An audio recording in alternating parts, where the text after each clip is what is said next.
ahead when you're ready. Run, run! Dirt bikes by me.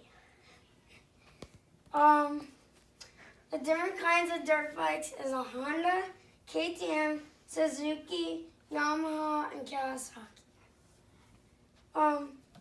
The parts you'll need to make a dirt bike, you can pick different colored plastics, rear fender, seat, front fender, body, F&F double pipe or single pipe, front suspension and front forks, front rim, front tire, rear suspension, motor, rear tire, rear rim, rear fork, yeah.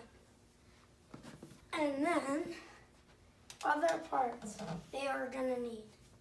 Handle grips, handlebars, air filter, gas tank. Questions? Asleep? What kind of dirt bike do you have?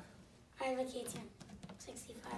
65 is what? Does that tell you what the motor is? No, there's like different CCs. So there's like 50 cc, 80 cc, 60 cc, 70 cc. So you said yours was 65? Yeah. Okay. There's like a 100, there's a 125, 250, 300, 350, 450, 400.